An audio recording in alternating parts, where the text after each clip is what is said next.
my mind's telling me no, but my body. Don't touch me like that, please. What's up, guys?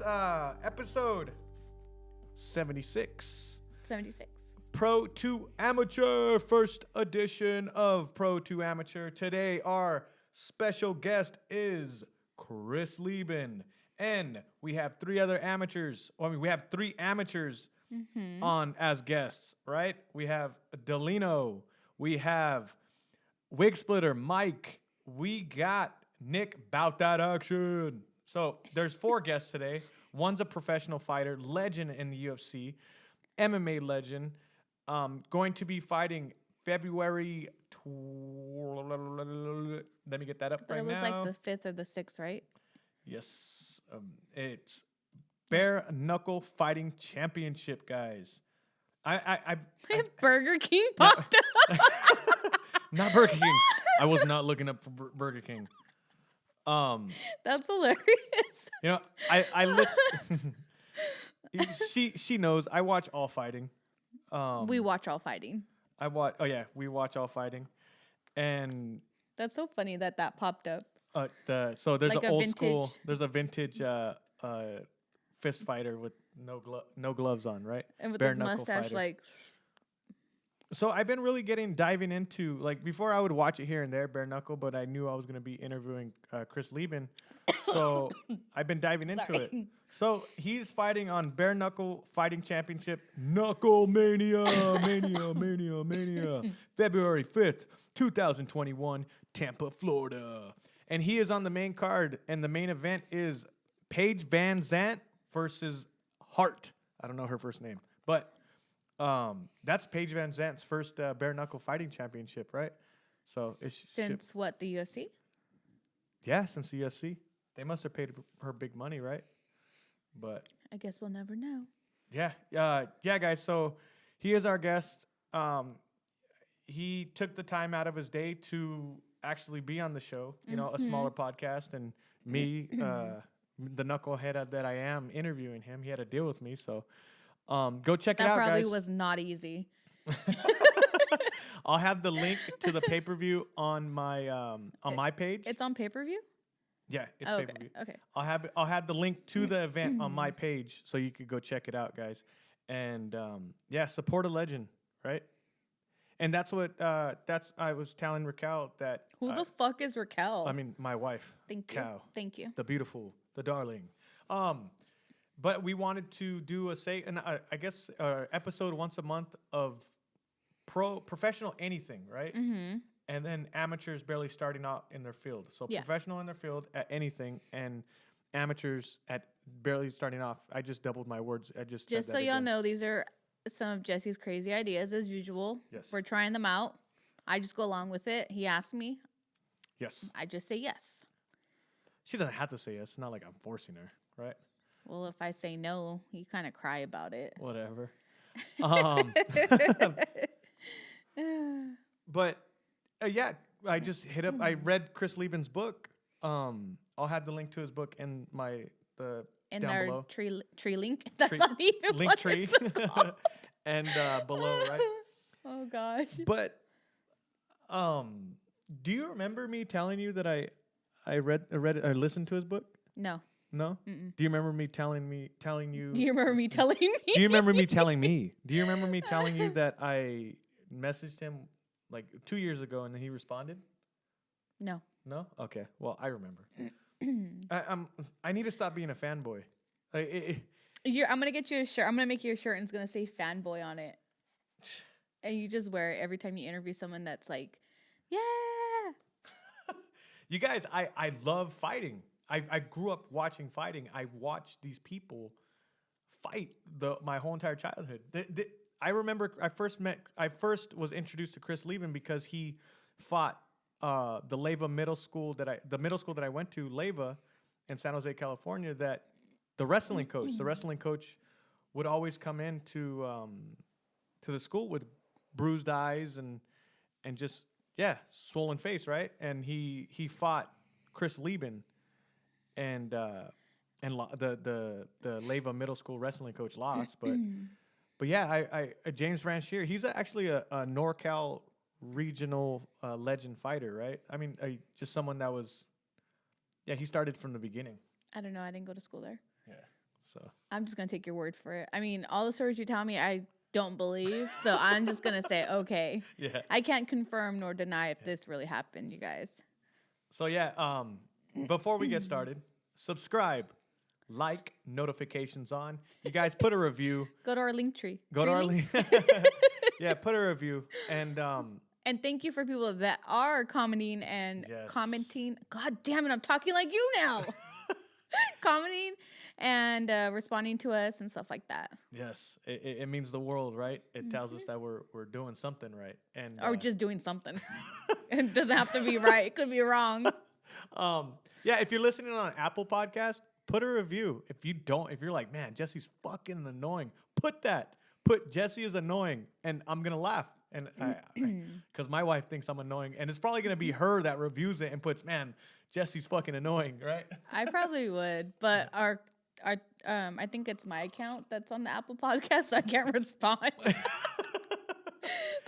It's not sad, but we were telling, people go follow us or whatever, and then we tell our daughter, she's like, I'm not following you guys. That's embarrassing. So yeah, so before every episode, if you're new to this, we're an inspirational podcast, but before every episode, we've been doing 20 minutes of just talking about life, our daily life, of our wonderful, wonderful marriage. I winked at the camera. She didn't. And I'm shaking my head no. But yeah, thanks for joining us. If you're new, welcome. Welcome to the Hassle of Hair. I just realized that every time you talk, I'm like making expressions on my face, and I'm like, I gotta stop doing that because before nobody could really see, and now that we're recording like this, face to face, people see, and then you make those stupid memes of me. It doesn't bother me, but it's pretty funny, and I'm always like. So this week, I've been finding Facebook groups to put the podcast on. You're hitting the buoy. Oh, my and bad. It's making the okay, my bad, sir. Sorry, guys. We're adjusting equipment. There. Is that better? There you go. Okay. And we're live in 1, 5, 6, 7. All right. So I've been finding Facebook groups to post the podcast in, right? So since we had a surgeon, orthopedic surgeon, Is that the bone doctor? Yes, the bone doctor. Okay. I followed a bunch of surgeon Facebook groups, but so it was all surgery. I just looked up surgery and I followed all of them. I ended up following one called Mexico Plastic Dolls Surgery, and I didn't know I was following it, and then I'm going through my Facebook, and all of a sudden I just see a naked woman on a table, like with incisions, not even incisions, just like the doctor drew on her. And when I tell you that it's disturbing, right? It's disturbing because she's on top of the table, and she's literally about to get butchered, right? Because I don't understand why people do this. The plastic surgery freaks me the hell out. I don't think people understand why you decided to step in a ring and, fight somebody you don't even know. So the same way you're saying, I don't know how people could just go and get surgery is the same way I'm thinking, I don't know how the fuck you could step in the ring, already have your nose broken, and still decide to fucking step back in the ring and still want to fucking fight. True that. Touche. But it's still crazy. Come on. It is crazy. It's crazy. What people do is fucking crazy. I don't even think I was supposed to be on that page. I think they accepted me, and I just secretly am a guy on this plastic surgery So you page. look creepy. You look like a creepy. Not that I look creepy, person. but I mean, I've seen people that you do look creepy though. I do look creepy right now. Sorry, guys. I just got back from the gym. But so I'm like looking at all this. I'm like, and it's just all these women it's all these women like asking for advice if I'm gonna get lipo or if I'm gonna get a butt lift or if I'm gonna, and I'm like, holy crap! It's just a whole world that. It's insane. It's not okay. It's not insane, right? They want to look better.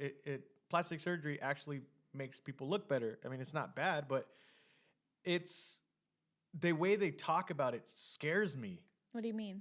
Like it's just like how like do you, because it's all Mexico. They go to Juarez and all these Mexico places, and it's All these cities in Mexico. yeah, all these cities in Mexico. But they're like, is this surgeon good? If you have to ask if this surgeon's good, then I think you're doing it wrong, right?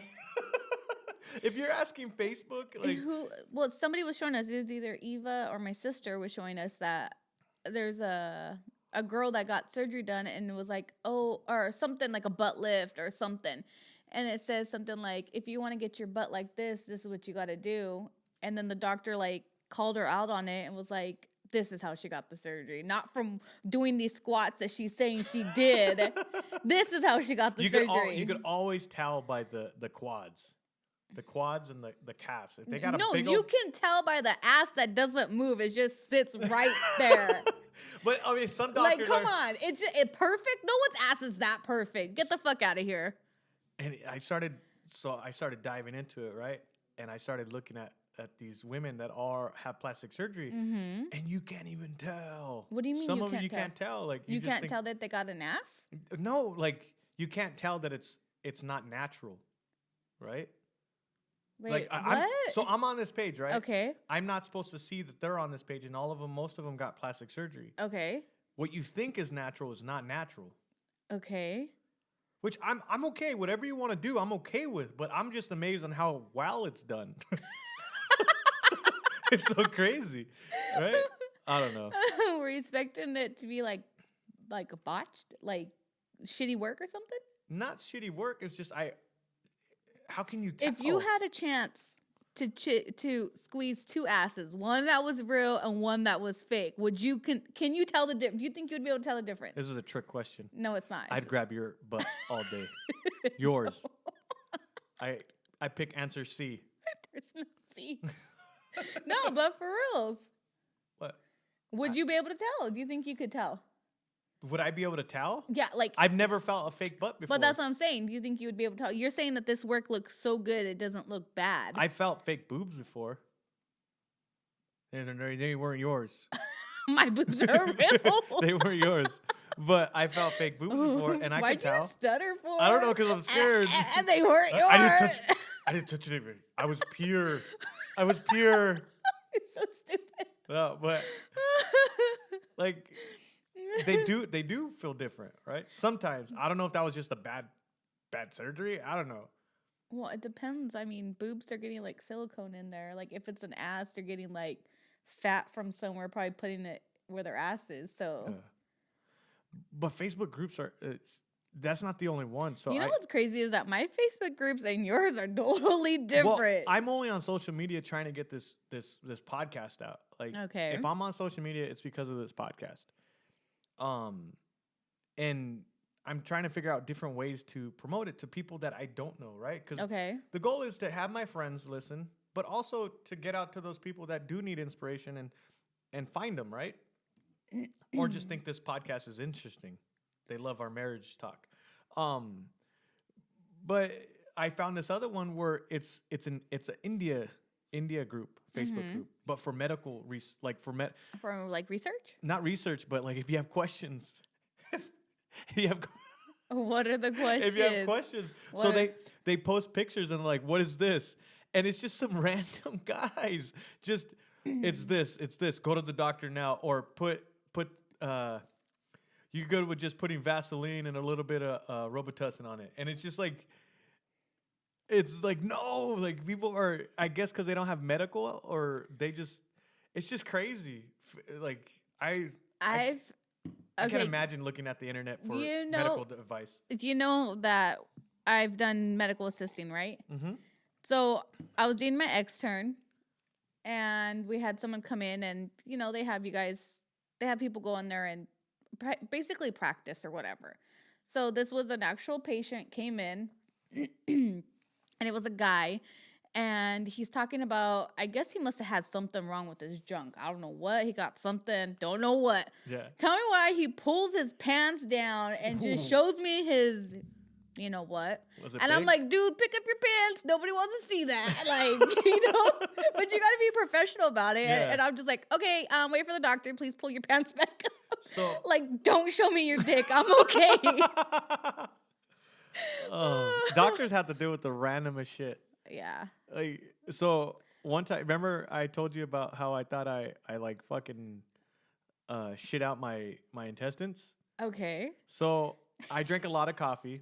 Your poor grandma. Oh, yeah, okay. My grandma was. I was like 18, right? I drank a lot of coffee.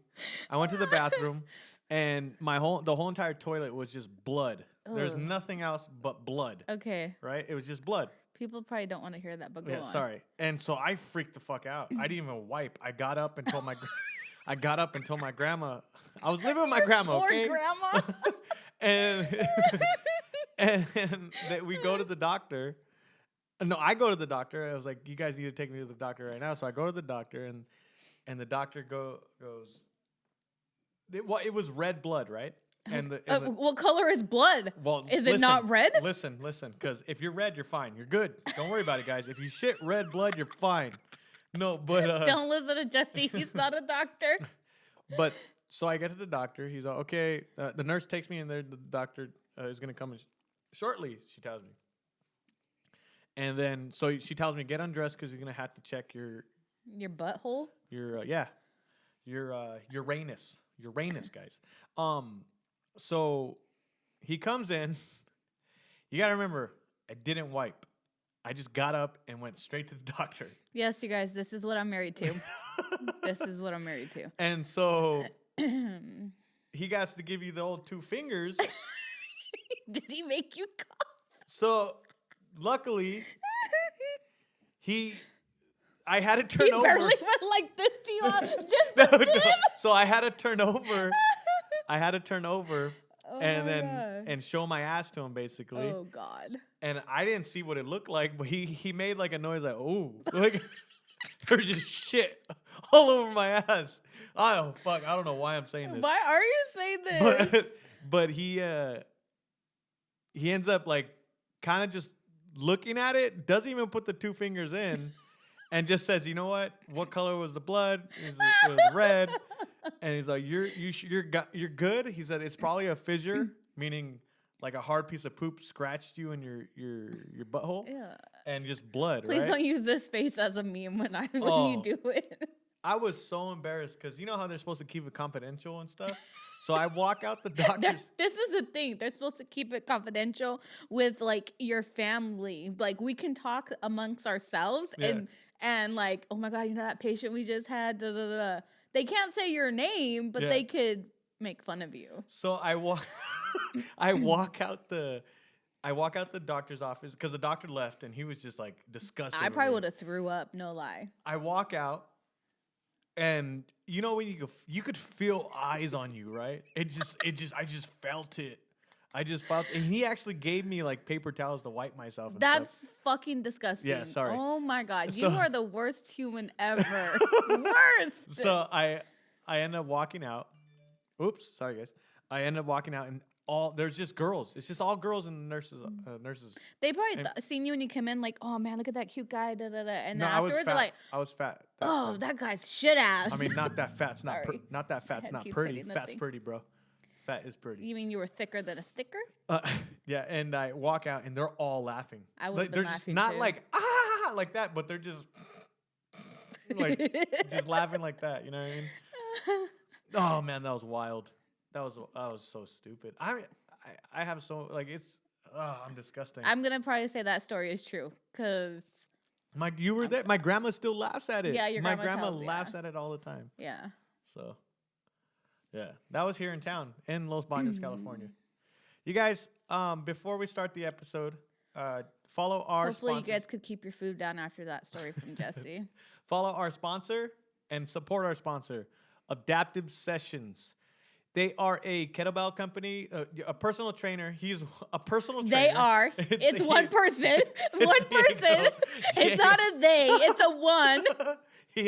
He's a personal trainer that does kettlebells and pad work, right?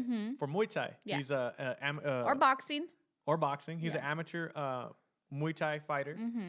Was and now he's just training. He's He's a a purple belt in jiu-jitsu. purple belt in He's just jiu-jitsu. a straight up martial artist. He shoots bow and arrows. He rides long distance bikes. yes, What is this, a fucking like how to meet a person? Like, are we sending him on a date or something? I don't Like, know, but I think he's telling- single. I don't know. Hit him up. He's a good looking guy. Yeah, so hit him up for pad work and long bike rides. and no pad work. Sorry, Diego. Pad work and kettlebell workouts, right?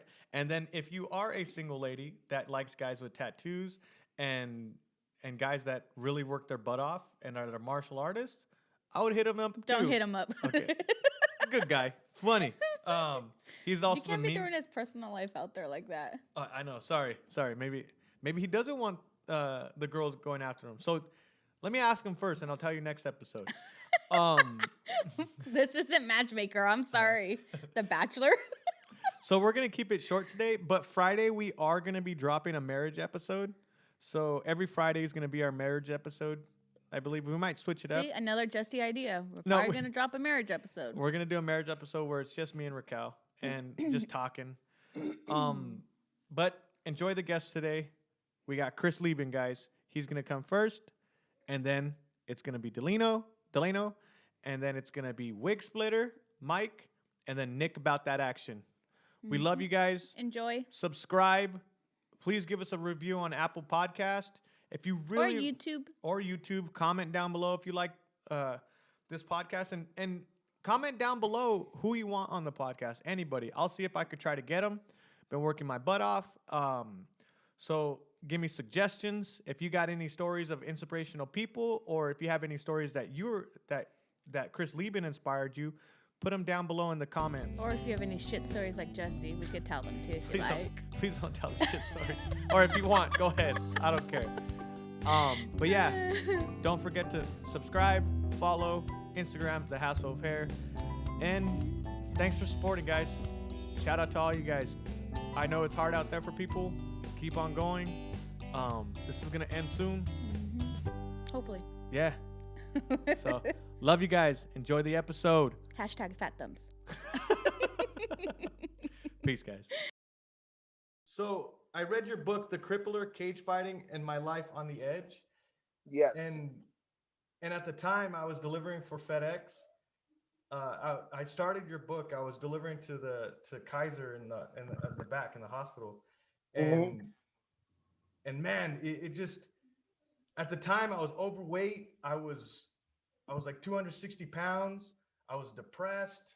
I actually had a lot of family issues too growing up, and if you listen to that book, it's not the most happiest book in the world, right? But it gave me inspiration so that I could do the same thing. I could go out and fight.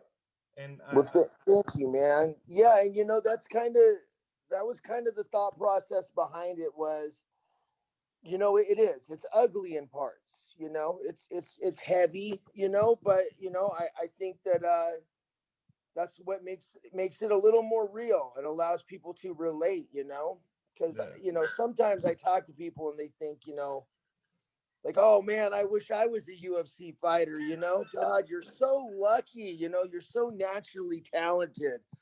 Like, listen, motherfucker, there's nothing about luck here. There's nothing about natural talent, the struggle is real, and even when I did make it to, whatever level of success you want to call it, there was still a lot of struggle and pain in my life at that time as well. In the first fight, they talk about it in Patrick Cote, and Patrick Cote's a mother, like he was a beast back then, and yeah, dealing with everything you're dealing with, and you talking about it in the book was just that's at the high level, right? And it's insane that you were dealing with all that at the time, and it's the one thing I love about your career, Chris, is progression. From seeing you fight my PE coach to my favorite fight of yours was against Akiyama, and seeing that progression was just amazing. Like you went from you weren't as loose in the Akiyama fight. You were really, really loose. The stand up was loose. The ground game was the next level from when you first started, and a lot of people. I'm speaking for other people, but on TV, it seems like you were just a bad person, and people didn't like anti-hero basically, right? And Right. but I seen a martial artist that just keeps on training. It's all hard work, like you said. It's not luck.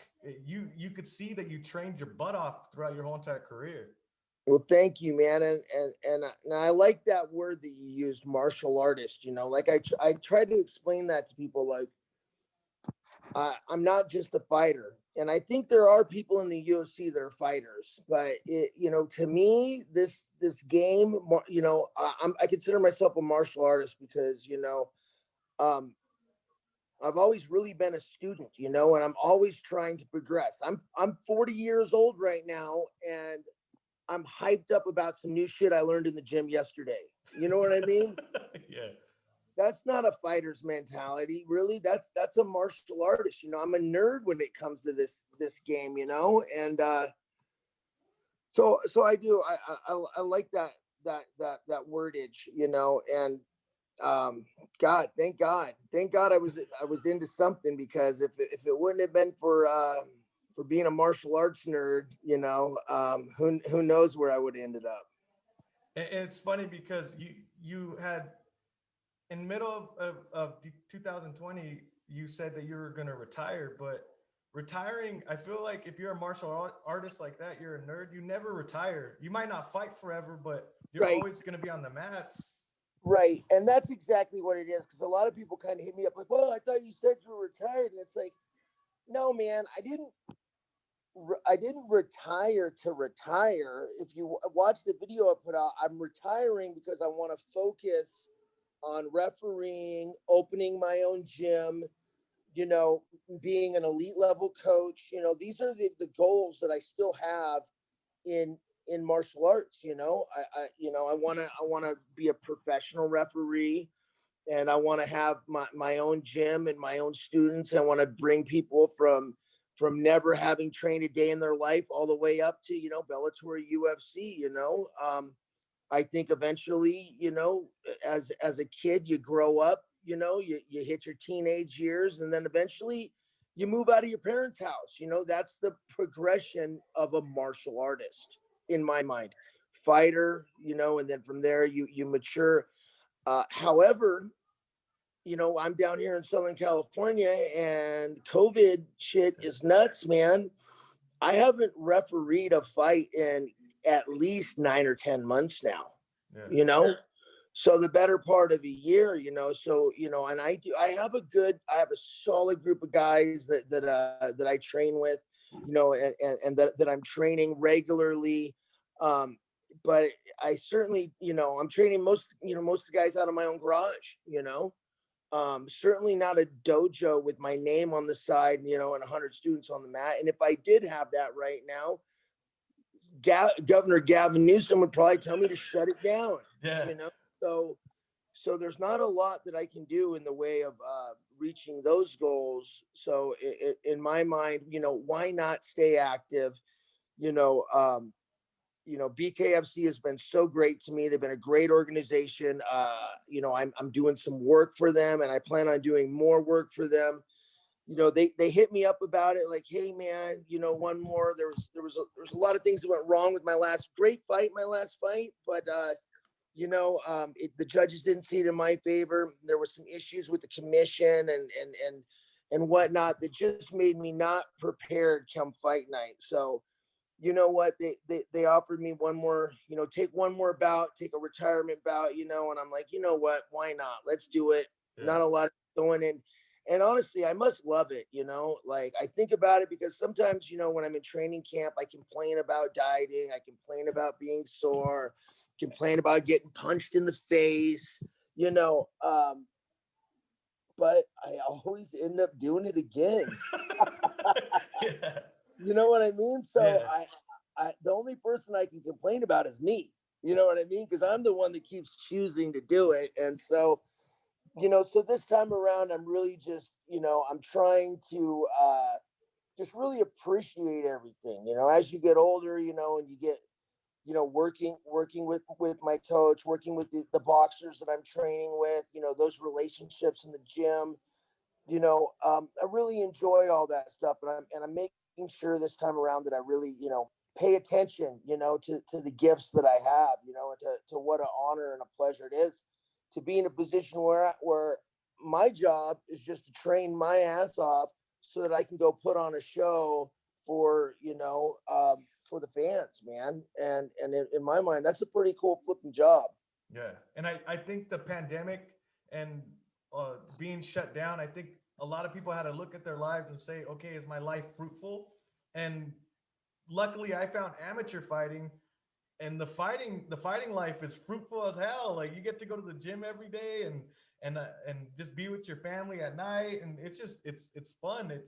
I think I mean there's gyms struggling, but every fighter I know is doing pretty like mentally pretty good, right? Like it's a fun life. Yeah, if they're still training, Yes. um, you know, down here, obviously the guys that are professional are still training, even though they're not making money fighting. So that's pretty hard. A lot of the guys that were, lower, if you're not in the UFC or Bellator, you're not making any money. You're gonna have eventually you're gonna have to try to go get a job at Home Depot or something, so there's that struggle.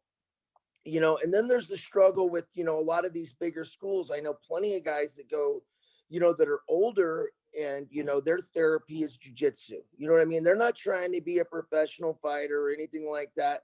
But you know what? They go into the gym, they meet their buddies, they roll a couple days a week. And a lot of those guys don't have that right now. And so what are they doing? They're sitting on the couch getting unhealthy because they're not the kind of person that's going to go to 24-hour fitness, or yoga. Yeah. So, it was probably the healthiest thing for them to do would be going to the gym, in my opinion. Oh But hell now it's yeah. the one thing that they're not allowed to do down here. We're not allowed to be on the mats down here in California right now. Yeah. I'm in California too. I'm in the Central Valley.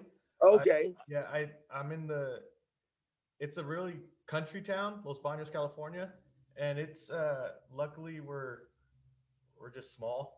We're not You're a getting away with it out there, because about half the my friends that this time around, half my friends that have gyms, everybody tried to stay open, yeah. but half of them up to this point have gotten cease and assist letters. So Jesus.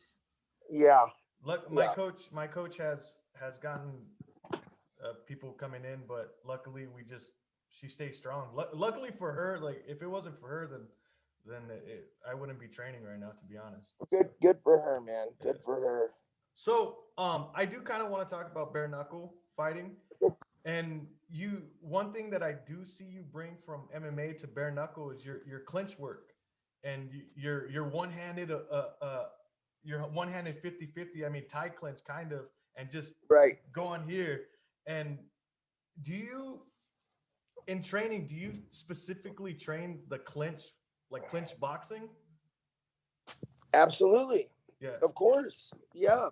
I Is there mean, that's one of my, whether I'm on the ropes or on the cage, that's always been one of my favorite positions, and I'm a big fan of going single plum or whatever you want to call it versus full Muay Thai clinch, yeah. especially even in MMA, especially for guys that are heavier, guys that are middleweight or higher. I mean, those uppercuts are going to knock you out. You don't need to knee a guy in the face, and it's stabler, it's safer just to land uppercuts even in MMA from there.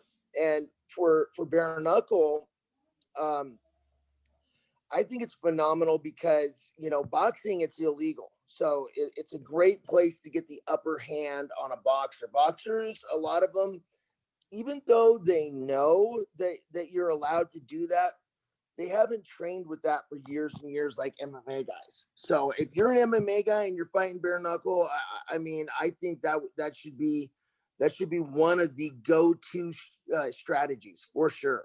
The clinch. And is there anybody in the BKFC right now, bare knuckle fighting championship? Is there anybody that's former Thai fighter? That's a former Thai fighter? I don't think so. I was looking. Thai fighter, a Yeah. Muay Thai guy. There's some guys. You You're there? good. Yeah, you're good. Okay. Yeah. Sorry about that. You're good. Yeah, there's some guys with some Muay Thai fights, but not like a traditional, Muay Thai fighter. Not that I know of, not yet. Okay. And I I think think, soon enough. yeah, I think it's going to evolve into a lot of clinch work. I think it's fun to see. It's actually, I like watching the clinch work from there because the gym I go to is specifically Muay Thai. And Okay. that's what I love about the bare knuckle. And I also wanted to get into, I know you are 2 years sober, Yes. and you got your it's your a medallion, it's a coin. Is Yeah. that Yeah. Chip, a and token, whatever you want to yeah, call it. and I just had a guy that found jujitsu on, and he's going 6 months, no, 9 months sober, and because of jujitsu, and it's. I wanted to ask you, it, during the whole pandemic, is it hard for that community to run? Is it? It's really, really rough for that community right now. Yeah. Normally there would be meeting spots and places where people could gather, and have camaraderie, and particularly for newer people in that community, that are still trying to, make friends and get to know other people, and are white knuckling it, holding on. I mean, there's places on Zoom, that people Yeah. can go, and reach out, but it's not the same as having somebody in front of you that says, "Hey man, how you doing? Let's get a cup of coffee, let's talk." You know what I mean? Like, I've been there, that whole thing, so it's extremely trying, I think. I'm lucky enough that I have a relatively solid fellowship and foundation of core guys around me. I've been doing it for a long enough point to where, I'm stable and I have stable people around me. But I can only imagine, if you lost your job because of the pandemic, your old lady lost her job because of the pandemic. You were having issues before that. They've only gotten worse. You're looking for somewhere to turn. I mean, it's got to be a really rough time for people in that situation. Especially people that just because you and Zoom, like we're doing Zoom right now, but you can't walk into a door and physically approach somebody and feel that support, right? Because it comes down to support, I believe. That's it. Yeah. That's exactly it. Yep. And I know you're busy, Chris, so just a few more questions I got for you. Okay. Yeah, I gotta. My phone's about to die. So Okay, sorry. let me just get refereeing. Yeah. Is that's the future for you after fighting, right? I hope so. It's definitely going to be part of my future. 100%. I absolutely love, I get the best seat in the house to all the great fights. Yeah. You know what I mean? And it's a job that I respect and value, so highly. I take it very, very seriously, especially having been a fighter, a competitor. It's really important to me that those fighters get every chance possible to win, and that they both go home safe, and that can be a difficult job. You could see it too in the way you when you were refereeing a lot, you could see it on your Instagram. And I'm trying to think of a high level fighter that's a referee right now. And I think you would be the highest level fighter if you get to pro Well, refereeing, right? well, you have Frank Trigg. Frank Okay, Frank Trigg's Trigg. been, he's a UFC Hall of Famer, and he's been reffing out here in California for a little while longer than me, that's for sure. He's Yeah. repped the UFC already and everything else. So, but other than that, I don't think anybody else from the UFC has made it to reffing. Yes. All right. Thank you, Chris, for doing this. And is there anything you want to plug? That, yeah, obviously, Bare Knuckle Fighting Championship. Yeah, man. BKFC, guys, check out my fight February 5th. If you don't have BKFC, if you don't have the app, go to my Instagram to get the link, because I think I get like a nickel or a quarter or something. You know, and make sure, yeah, tune in to watch me fight. Oh, there's my little guy. Awesome. Awesome. Thank you, Chris. And I'll have the bare knuckle link on my bio too. And I really appreciate you doing this. Your book saved my life, my family's life too. Go check out his book. It's Chris Leben, Fighting and My Life on the Edge. Go check it out, guys. Thank you again, Chris. All right, guys. Thank you, bro. Appreciate it. Have a good one. All right, guys. Here I have, well, we're in the pro to amateur show on the Hassle of Hair, highlighting 1 pro and then 5 amateurs. And today I have Delano. Delano. Gosh, Yeah, it's all good. It's all good. Delano. Yeah. I know him as the guy that cooks, that makes movies, that I've met at the Resistance training park times. And yeah, man, I actually fought with you on the same card on what was that MTG. card called? MTG. Yeah. MTG. Muay Thai Global. I just remember looking like me and you making eye contact in the locker Bro, room. you looked ready though. I was like, damn, that fool, like, you had the cornrows going. You were fucking. I was like, shit, that fool looked like he ready to fuck shit up, man. I was scared as hell. I was like, man, that guy looks ready. I was scared shitless. I was like, I can't believe I'm about to go walk out and fight right now. Yeah, it was an experience for sure. Yeah, man. So that's the first time I met you, but I mean, everybody has their story. How did you find martial arts? Well, starting off, I grew up. I mean, I was born in 1990, and if you remember, like that time, all the influence was ninjas. We had the 3 ninjas, we had Ninja Turtles, we had Power Rangers, them doing fucking flips across the thing into like a kick and shit. We had what was it, like the Sharks? What was it, the Street Sharks? Yeah, dog. We had everything was like, like and and then eventually you grew up a little bit, got into Dragon Ball Z, but it wasn't, I think, my first fight, like, and even up until that point I never wanted to fight, was when I was real little. And my older cousin walks in the house. I didn't know that him and his buddy had planned that me and his little brother would fight. And that his little brother was my friend. And he comes into the house and he's like, yo, this dude up the street is talking shit about the family, blah, blah, blah, blah. Get me all hyped up. We walk up the hill, I'm like, wait, this house looks familiar. And then dude, his name was Dexter, comes out with his with my friend. And he's like, we both look confused. I'm like, no, you guys are about to fight right now. With gloves? No, just with fists. Holy crap. Yeah, I was about like 5-6 years old, and that was like the first like experience where I'd been taken like out of my comfort zone. Yeah. Like and then over time, obviously, growing up, got into Dragon Ball Z, got into shit like that. And I found wrestling. I was overweight in high school. Yeah. And I found wrestling my senior year, and my coach asked me why I wanted to wrestle so late, and I was like, I am hella fat. Like, I want to lose some weight. I was like 220 at the time. Damn. But for me, like, because I fight at last fight was 145, so that was pretty big. And he helped me cut all the way down to 168 in 1 year, from 220. And I ended up going to NCS, but I didn't place. I got like fucking smashed by some dude that like had already played, like. But that was your first year though, right? That was my first year. Yeah. That's impressive, man. And I got smashed. And then I ended up moving out with some buddies to Campbell, and I was DJing at the time.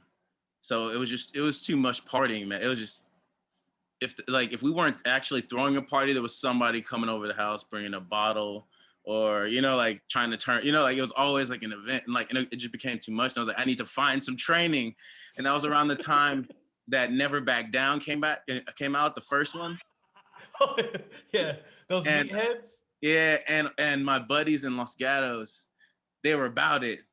And you know, they were the last ones to like, you know, I would have thought to like, you know, like, and they hit me up and they're like, yeah, bro, they had the tap out shit. They're all decked out. They had money, so they, you know, they look, you know, they're like, yeah, bro, we're all gonna do this MMA. It was at Los Gatos MMA with Alexander Oxidine.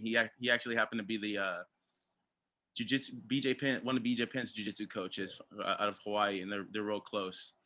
And so I kind of not used them, but like, you know, they invited me out. And I remember I went out just to watch because I didn't have any money. I didn't, you know, I just wanted to go see what the classes and shit were about. And dude was real, like, this is what got me like intoxicated with it. Like, you know, of course, like I was watching all the fighting shit and like, yeah, everybody wants to be a ninja. But when I walked in, I saw Coach Flex, Alexander, and he's running class. His wife is pregnant and she's fucking doing squats in the corner and shit and shadow boxing. And he had like 3 kids at the time, and they're all doing jujitsu and like fucking each other up. 2 daughters and 1 son. It was like some, you know, like, and they're all fucking each other up. And he walks up to me and he's like, "Why aren't you on the mats?" And I'm like, I ain't got money. I just came to like watch my boys. And he's like, we'll worry about that later. Just come train if you want to train. And then I trained with them and I got pumped up. I was super, you know, I'm like, yo, I'm getting the train. Like, and I would spend a lot of the time down at the school, at Los Gatos High School. Like in between, I go kick it with my buddies and stuff. Like if I didn't have shit to do, and I ended up hyping up a lot of people. So like, ended up getting in the gym like some, you know, he got some money. He ended up coming up to me one day and he was like, "Don't worry about payment. Like a lot of these people came because you hyped it up and you know all this stuff." And I trained with him for a year, and I ended up doing 2 smokers, jiu-jitsu smokers, with him. And then I moved back in with my mom to go to school. And I started trying, you know, figure out ways I could still train. And then, so the It Man comes out, IP Man. Yeah, hell yeah. Muay Thai. And I was like, yo, dog, I want to learn Wing Chun, but like, I started researching it, and you go on YouTube and niggas can, excuse my language, but people get fucked up. You know, like, you know, it'll be like Wing Chun versus boxing, Wing Chun versus. Oh, you know. Ip Man wasn't. I'm thinking of what was that Muay Thai movie? Not Ip Man. Oh, that was Ong Bak. Yeah, Ong Bak. Yeah, Ong Bak. Ip Man was okay. Yeah, that was like fast chain punches and shit. But then once I started, like, you know, diving into Bruce Lee, I learned that, you know, his first style was that, and then you start thinking about, well, at least I started to think about how he started to branch off. Like he branched into boxing, he branched into jiu-jitsu, he branched into all these styles, but he was still thinking Wing Chun, which a lot of these people, or at least I feel, when like they're trying to show off Wing Chun on these videos, they're trying to show it offensively. And it was created by a woman. It's a defensive technique. You know what I mean? It's defense first, you know, defense first. That's what keeps you safe, and then you fuck shit up. Defense first, fuck shit up. Defense first, fuck shit up. And if you keep that in your mind, it keeps you safe. At least I've noticed sparring up and fighting guys that are more experienced. That's what's kept me safe. Is like at least that mentality. It's not necessarily some of the moves that I may do. It's some of those things that I know from Wing Chun that can get me away. So I did that for a while, and I became like this. I thought I was fucking clean. Yeah. I bounce around the different, you know, gyms on their open mats, you know, and you know, owners that, oh, you're gonna sign up. I'm like, no, I'm not gonna. You know, I thought I was the shit. And eventually, I met Jose Palacios through film, and I hit him up, and I was like, I really want somewhere where like where I don't think I'm, you know, like I want to get fucking humbled, basically. Yeah. And he invited me out to Smash. Smash Sunnyvale, Smash Milpitas. Smash Milpitas. Yeah, with all the hitters, man. Yeah. Like, and he was like, come out and like just see how you do. And I did fine, but I got my ass handed to me. For sure. Like that was the first time that day I got my rib cracked. God damn. Yeah, I ended up getting my rib cracked, and then I was out for 3 months. I didn't tell anybody there except Jose. Like, you know, he reached out like, why haven't you been in? Because I more wanted to see like if there was somebody that was willing to fucking do it. Yeah. You know what I mean? And the team was game. So once I healed up, before I actually went out, because this is before I started training on the team consistently, I reached out to Jose about a PKB in AKA, and he told me to ask Coach Rudy first. And you know, Coach Rudy, he was like, they don't go on Rudy your Ott, by the way. Rudy yeah, Ott. they don't go on your record, but I recommend you fucking, you know, like, yeah, you haven't been training with the team, that type of thing. And my ass, I'm like, oh, I just want to fucking go, you know. So I still took it, but he did recommend that, you know, I train a little bit more and shit first. Yeah.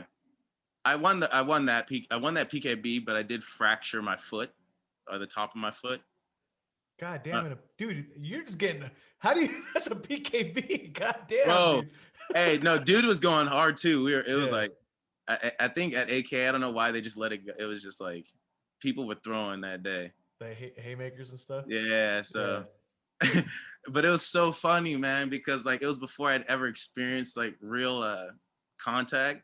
Yeah. So I'm thinking fighting is like pads, right? Like, oh, and you're throwing soft. Like no, not soft, but in my head, the rhythm is like, you know, jab, cross, slip, cross. But this fool wouldn't be throwing a cross. I'd be slipping for no reason, or, you know, ducking for no reason. Like I have the footage, is pretty funny. Like yeah, but no, I was completely gassed. But no, afterwards, Jose, it was cool because leading up to that fight, I was super nervous. The guy that fought before me got scraped. Yeah. So like I was really nervous. Jose didn't show up yet, and he was supposed to be in my corner. I saw Rudy walk in. He walks in with this like he was looking clean. Like we walks in with Sean Knuckle and a couple other fighters. I don't know if Sean was just I think Sean was just helping out that day. But I was like, damn, those are the fools. You know, like that like it's the real deal. Yeah. And then I had a Smash shirt on. You know, so like I noticed he kind of looked at me like who the fuck is this fool got a Smash shirt on? He barely got to the gym. Yeah, I had to get out like the fucking jacket. I was you know, like I was all smashed up. Yeah. But then it was cool because right before my fight, I'm nervous. They say like, you know, they had me in my corner. They like, go to your corner, and then the dude's coach, who got scraped before me, walks up and he's like, yo, bro, do you need a corner? Like, I'll corner you. And I'm like nah, I'm cool. Yeah. I'll just wait. You know, I was just like, I'll either do it myself or wait for my guy. I just didn't want that juju. Yeah. And Jose jogs in, and I was like, you know, I'm like, fuck yeah. And then I remember like, I don't know if it was first round or mid. Yeah, it was like mid first round. I started hearing Coach Rudy like in my corner. Yeah.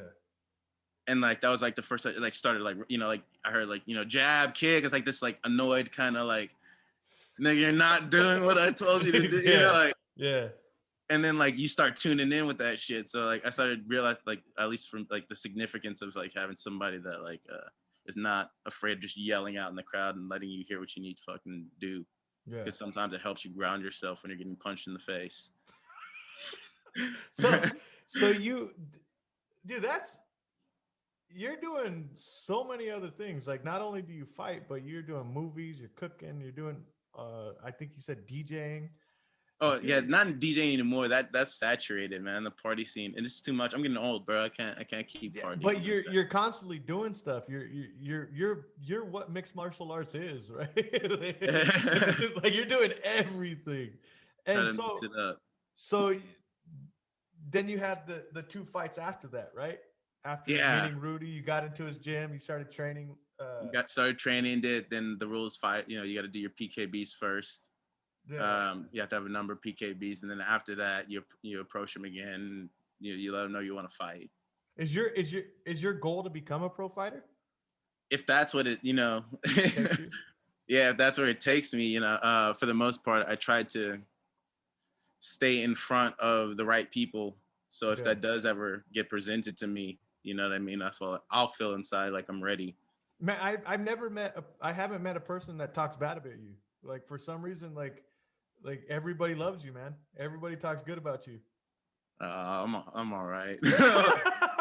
Like it's just like I barely met you like 2 times through fighting, and it's just everybody seems to know you and think you're a good person. So I think that you doing everything is kind of like showing like why people are like being around you. So yeah, man, I feel like we all can do that shit, you know, like at least in terms of being able to do different shit. I know like sometimes I'll get like not shade from people. You get a little hate because you're like, this fool thinks he can do this and do this and do this, but not like I'm trying to show you, dog, you can do it too. Like it's just about starting from. Try starting a podcast. It's just about starting from fucking scratch and doing it. You know, you're gonna suck at first. You're gonna find your niche. You're gonna find, and you're just gonna start rolling. It's gonna get easier, almost like public speaking or speaking in general, or just fucking anything. Yeah. You know, you just have to accept that you're gonna suck at first. Some shit you're gonna be naturally good at, but like if you just embrace the suck for 2-3 weeks and just know you're gonna suck and grind at it, you know what I mean? And then like, you know what I'm saying? Yeah. Like then something clicks. It's just how the brain works. You know what I mean? Like, so and I think you're in tune with that. So the your story, I think, just deserves like a 2-hour-long podcast. Oh, fuck. But I'm gonna try. You're good. I'm gonna try to keep this one short, and hopefully one day when I have a big studio, hopefully, and you could come by and drop in, and you're a pro fighter by then too. So that'd be sick. But we're highlighting Chris Leben, right? That's the pro that we're highlighting on this episode. What are your memories from him being the Ultimate Fighter 1 and being in the UFC as the OG, right? To be honest, I can't even lie. I haven't followed him too much. Yeah. So I can't. I don't have much input on him. Man. I wouldn't want to lie about, and like try to pull shit out of my ass. No, you're good. That's yeah. Awesome. At least in terms of fighting, like, yeah, I'll try to study guys that I try to imitate. Who are your inspirations? I can tell you. Yeah. Yeah. So obviously we could say I could say Bruce because of the Wing Chun and stuff, but going in terms of more Coach Rudy. I feel like that was like the foundation of my fighting, getting beat up by those guys who also have that same foundation. So it kind of just gets like, yeah. And then Eddie Abasolo. So being able to work with him a lot lately. Johnny's also taught me how to move different, how to mix up my style, how to use it a little bit better. Yeah. So I appreciate it for that. There's so many, bro. Are getting it like bigger though. Like I could say like who's the people that you grew up watching? Yeah.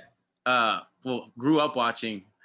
I like Mayweather for his defense. Yeah. Only because that goes into my Wing Chun shit, and it allows me to stay in front of people more. Like always in front of you, always fucking in front. Like always in the fire zone. Unless you see it, then I'm gonna hit you. I like being in front of you. Most impressive thing. Tyson. Oh, sorry, Tyson. Hell yeah. Tyson Ali for being evasive. Sinchai for being evasive. TJ. I don't know. You got like 20, huh? Yeah, TJ the thinking man. That fool's knees are wild. Yeah. So shout out to TJ. He just opened up a gym in Texas, the Kingdom. Okay. Yeah, those are people I've like, and it's cool because I've got to talk to them. Like some of those guys are not like, he and TJ moved his family out to Thailand. And it's cool because he's black, dude. Like you don't hear about that shit. What?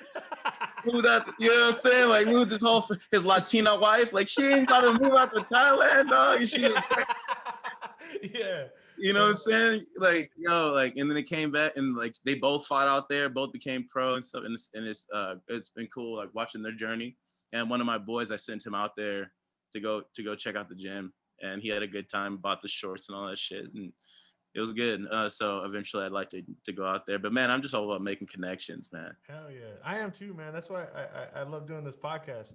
And it's funny because those people that move out to Thailand that are American, that's some crazy shit. Like Yeah, you got Mike Swick, you got William Whipple, you got who else is out there? Well, what's his name? Khalil Roundtree from the UFC moved out there for a little bit, and yeah, and I can't do that. Yeah, the commitment. it's a commitment, man. But if you can do it, if you have the time for it, even if it's for a year, like why not just mix it up? Yeah, and if you can afford it, or I just want to thank you for coming on. I appreciate it. And like I said, I think your story deserves more than 30, 20 minutes. You're just an interesting dude, right? Like, yeah, man, we got good stuff on the way. This movie that I'm working on, we got, I'm not going to say, we may have the assistant director from I Am Legend. So that would be pretty beastie. But I gotta have the right responses for this last email he sent me. That's the thing. Like, I'm barely learning email etiquette, right? Like how to write it up. It's not like a text message. You're like, "What's up, dog?" Like, who does this dude think he is? I don't know. So I've gotten checked so many times, man, by people. So you got to get off right now. No, you're good. You're good. You can keep going. All right. So one quick story. I was getting ready for my first. Well, I was huge. I don't want to get in the negative part of that, but that movie got stolen. But while I was building the package for this movie, I started getting experience with reaching out to managers and talking to big manager. But like I ended up reaching out to Michael B. Jordan's manager. I ended up reaching out to Danny Trejo. Who else? But the big one. So the biggest one. I tried to work it. I realized that there's a way to do it. Getting into like the etiquette. So the first time I called, it was for Sid Haig, and I ended up calling his manager, and he played in House of a Thousand Corpses. He was the clown. Yeah. And he died, right? What's up? Yeah, he passed away. Yeah. So this is when he was still alive. Yeah. And I reached out and I told her I was, a filmmaker out of the Bay Area. I wanted Sid Haig. I wanted to know what his rates were. She asked me if I was represented by anyone. I said, no, that was stupid. I'm represented by my company. Yeah. Try again. Yeah. Next time she answers my question, I get his rates. And so now I'm thinking, okay, I'm, I know the right question. So I reached out to Michael B. Jordan, and it was the same thing. So I was like, okay, I'm getting the hang of this. They didn't give me his rates. They asked me for a little bit more. They wanted to know when I was shooting, and they wanted to know my budget. So they wanted a little bit more information. So these are like questions that I started like, okay, these are things I need to learn how to answer. So I had these questions. I was like, F it, I'm going for the big money. I called Leonardo DiCaprio's people. I was feeling it, dude. I was feeling it. Where were you? Were you just in your bedroom? I was right here. Yeah, just chilling. Yeah. Just chilling, dude. And so I go online. There's a website where you can find all that information. I call them up, and I call the assistant for, it goes through. I call the assistant, and she asked me who I was. The spiel. I tell her the spiel. Then it goes up to, I think it was not his manager, it was somebody else. And they asked me, and this got to the question, like, who are you represented by? And I was like, oh, I know this one. I was like, yeah, I'm represented by, and I said my company, Open Mind Productions, blah, blah, blah, based out of Bay Area, all this stuff. And they're like, boom. And they're like, hold on 1 second. I was like, oh, snap. Wait, he's moving up the line. So I'm like shitting my pants. Then, person that answers the phone is a dude, older guy. You can kind of tell. He says his name, asks why I'm, calling, give him the whole spiel.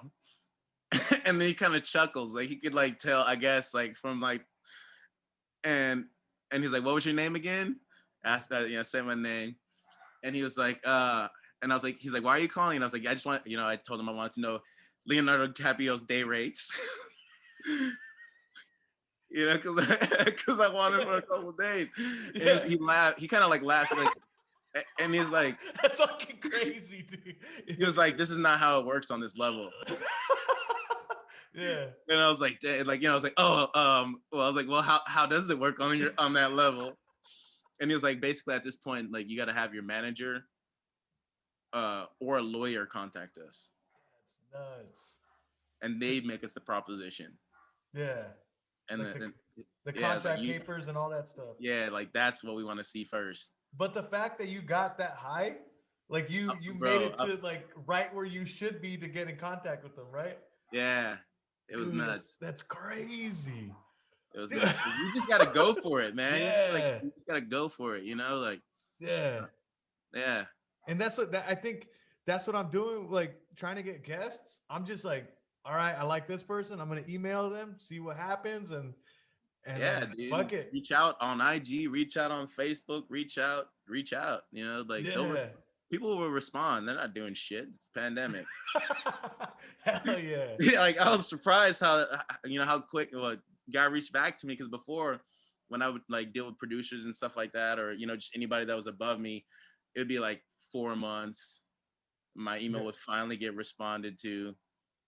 Like it's like you just wait and like this dude hit me back in like 2 weeks maybe. Yeah.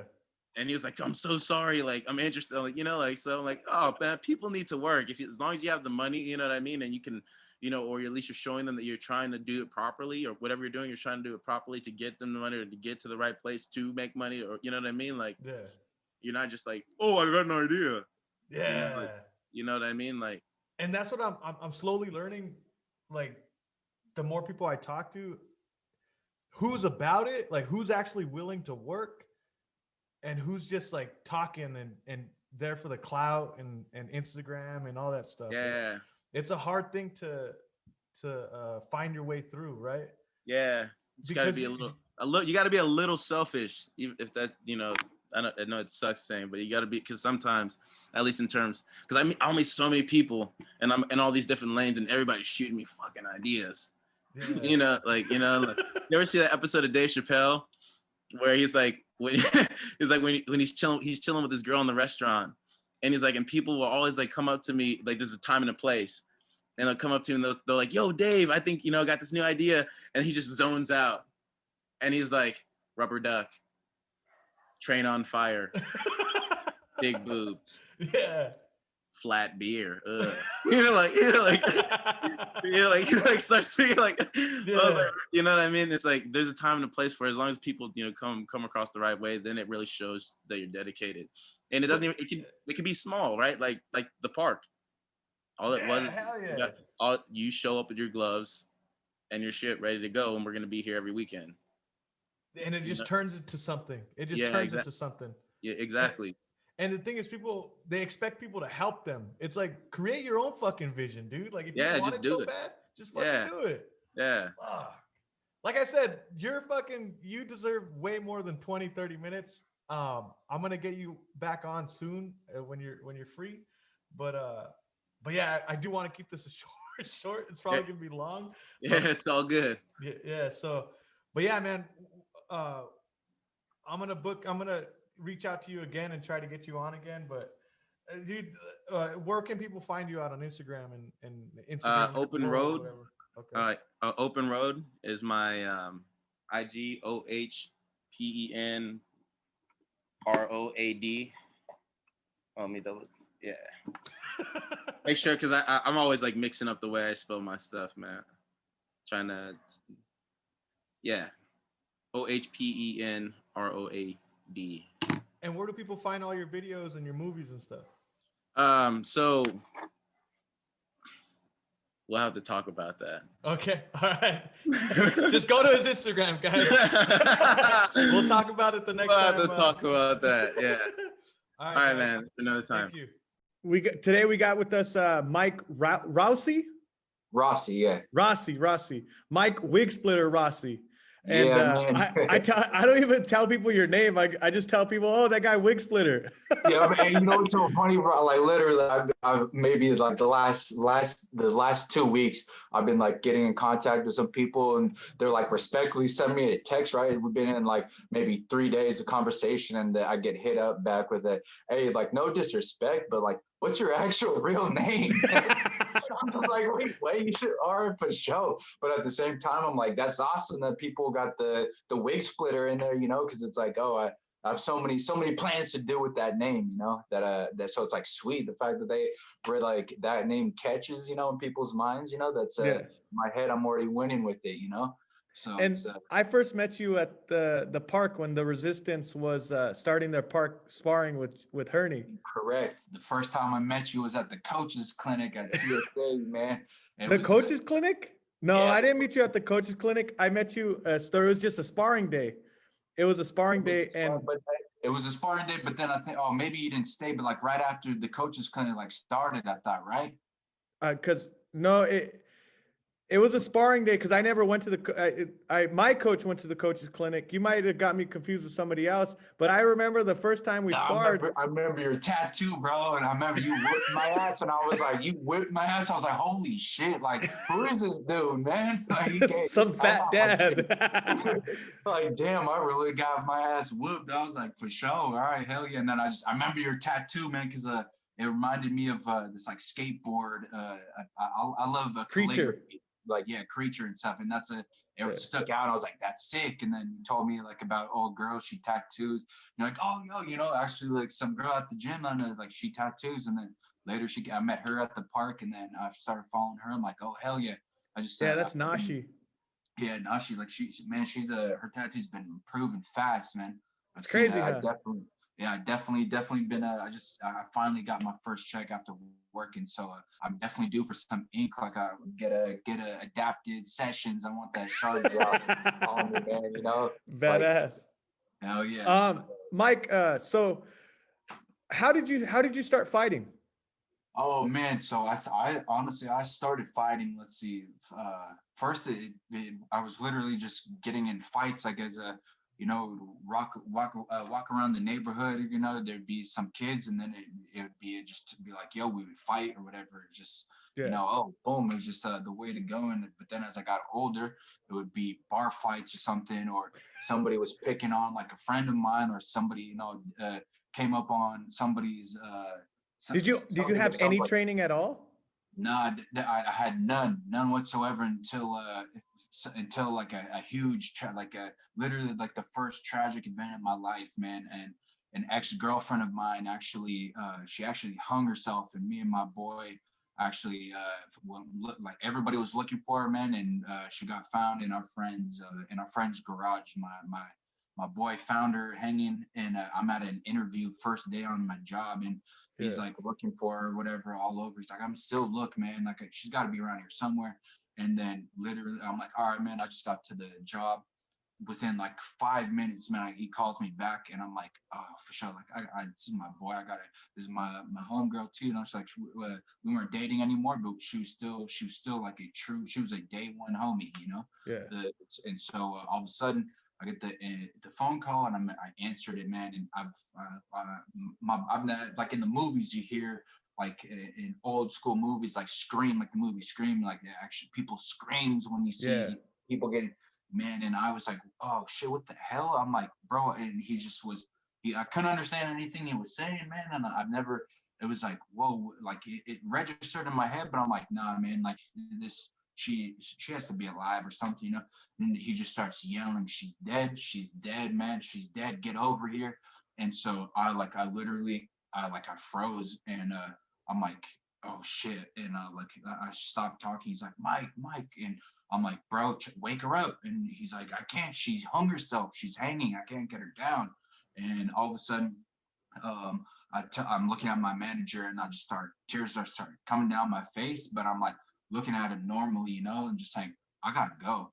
And he looks at me, he's like, all right, man, like everything good? And I was like, no, but I'll be back though, man. So I run literally across the street. I was working at my first day was at Pizza My Heart, downtown Palo Alto. I run across the street because my homegirl is who's like best friends with her as well, with her, is working as a what do you call it? Like the people who sit people at restaurants and bars and stuff. You walk up, a hostess.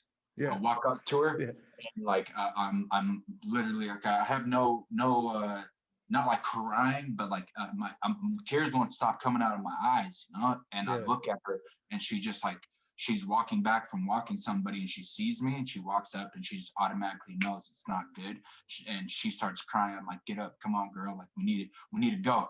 And so and she was like, what's going on? And I was like, Tommy found her, and I was like, we gotta go, like we might be able to like save her. Yeah, let's go. So I mob over there super fast, and as we're going, we already hear ambulance, and in my head I'm like, all right, I think he called like the police, ambulance and all that.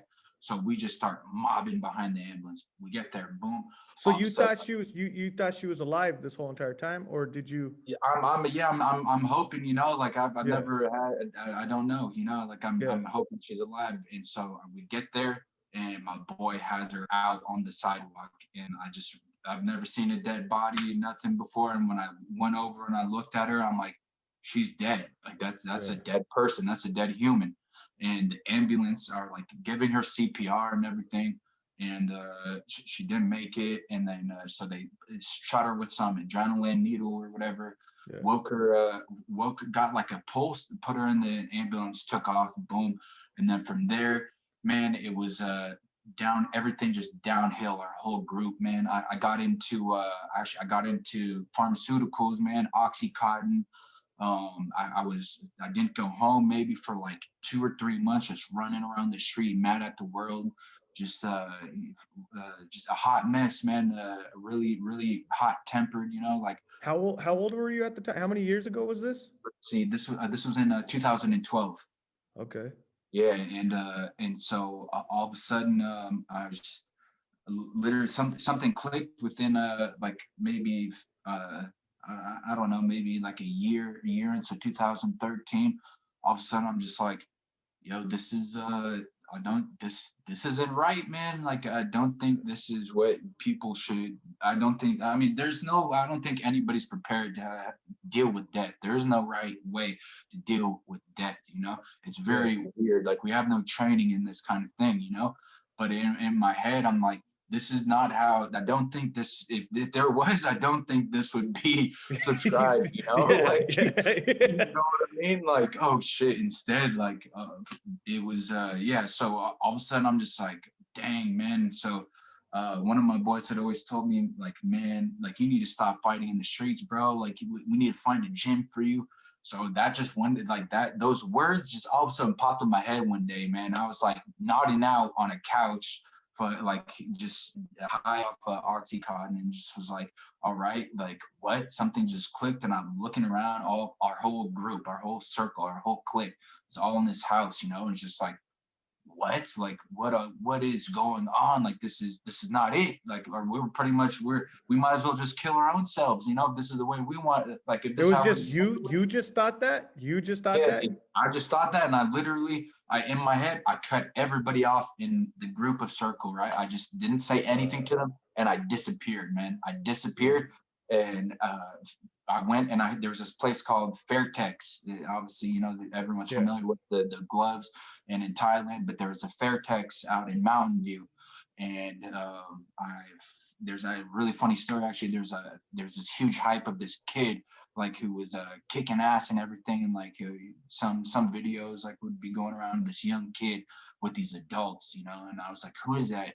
Come to find out, it was Gaston Bolaños, was like training there, and then a whole bunch of these other pros, you know. And it was just like, whoa. I walked in there, and I was like, yo, man, like my mom who raised me, she had no idea that like I was doing drugs, staying out, you know, and everything, you know. She just knew that I wasn't coming home, and she was always checking in, making sure I was okay. And of course I was lying, saying, yeah, I'm good, you know.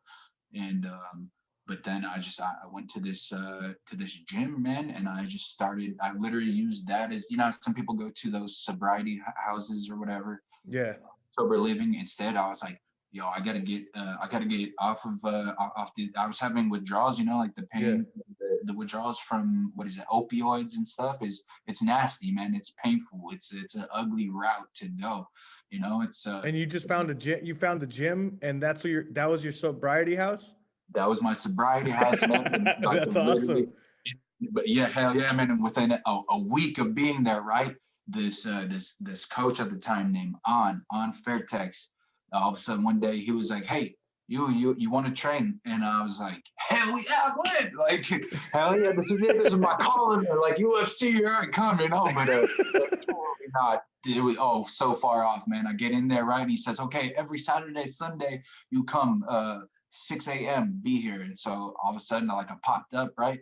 And I was sparring with like these Muay Thai pros, man, just getting my ass handed to me. I was that guy who came into the new guy who came into the gym, just swinging, trying to take somebody's head off, kick in with not even looking, you know, and I got my shit wrecked, man. I never got my wig split, but I got my shit wrecked. Like, hey, like, watch it, little homie, you know, like, check it out, dude. We got to put you in your place. And so I got that happen to me. And then from there, a coach reached out, like another actual coach who was running like the fight team practices for strength and conditioning, reached out and was like, "Man, so what's your story, man? Like, what's up with you? I can tell something's off. You know, I'm not stupid. You know, tell me what's going on."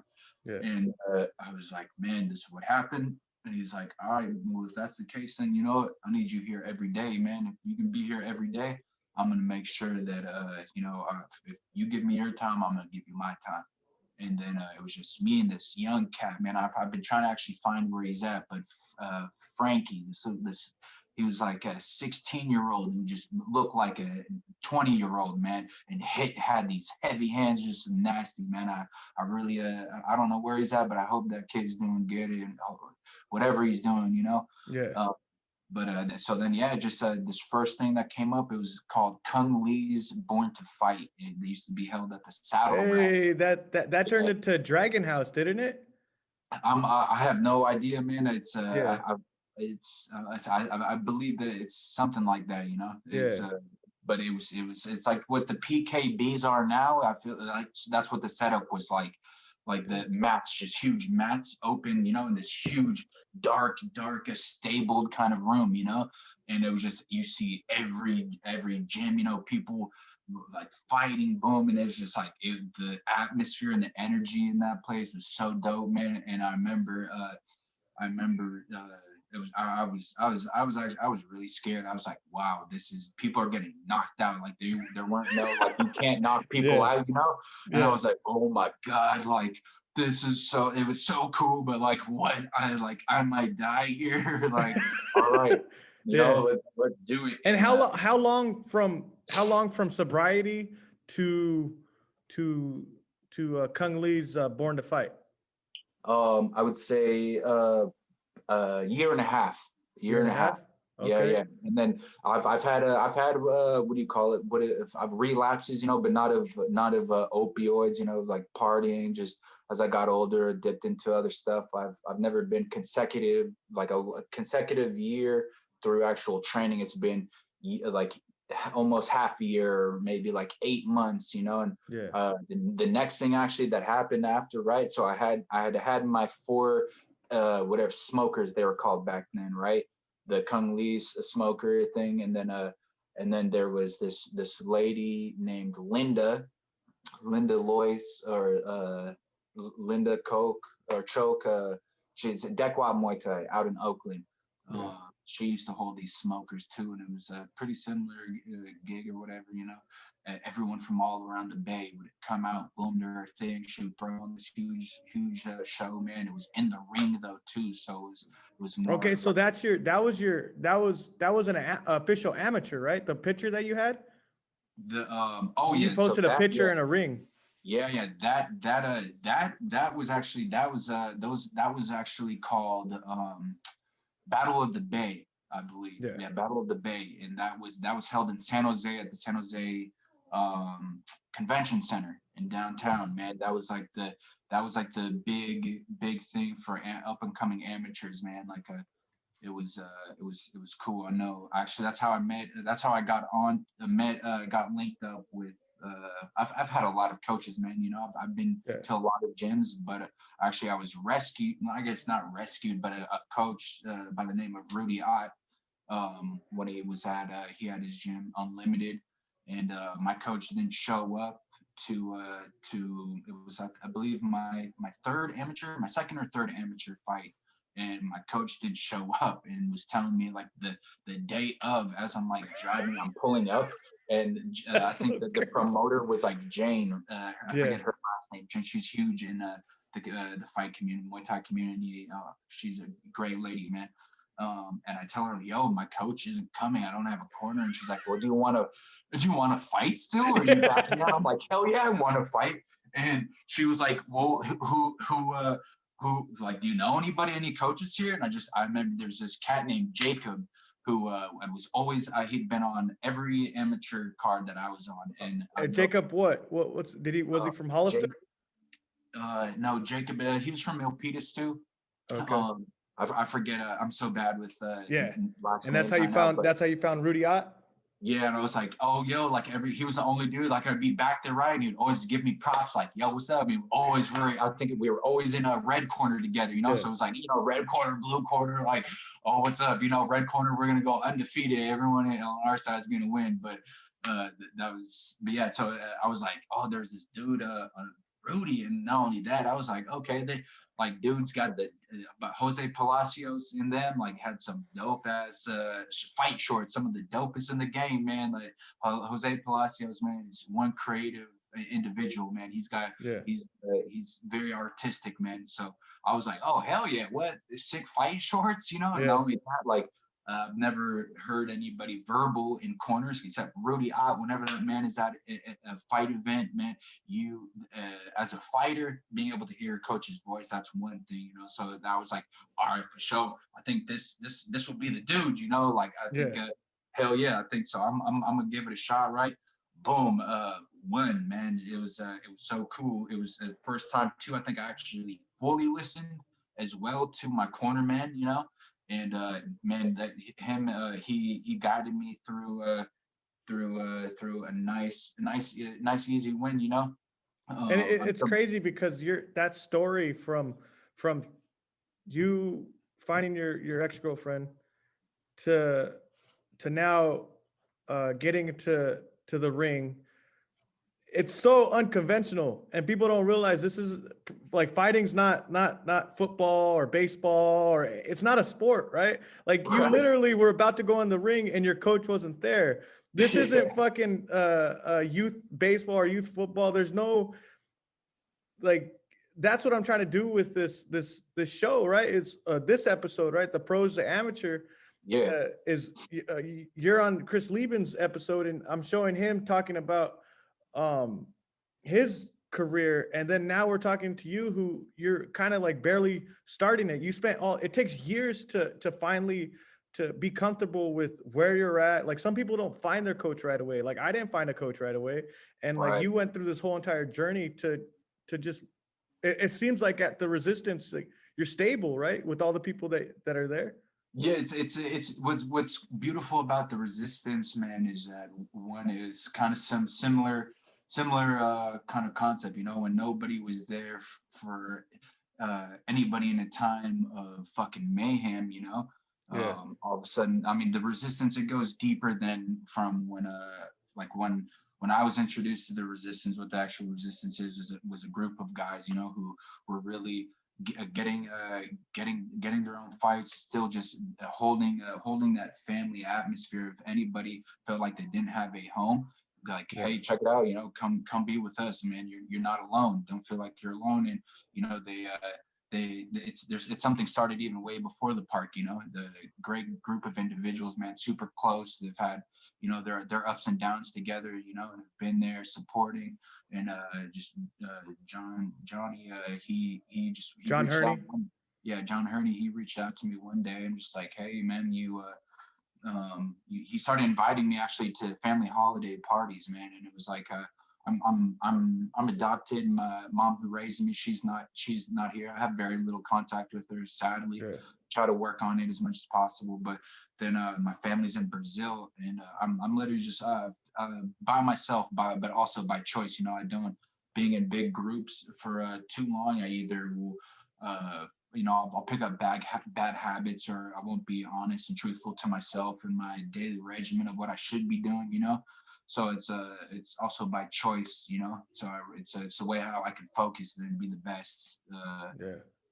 Best I could be. But Johnny, you just started inviting me to holiday parties, you know, just saying, you know, hey, come through, which was cool, you know. It's always that man, he's always reaching out to people. He's got his group of like day ones, you know, and they all, you can see they all hold it down for it. Yeah, man. And I, from day one, like from when I first met you, I was like, man, this dude's about it. When I first sparred you, I just had like, you could tell like that one coach that said you're dealing with something, right? He knew.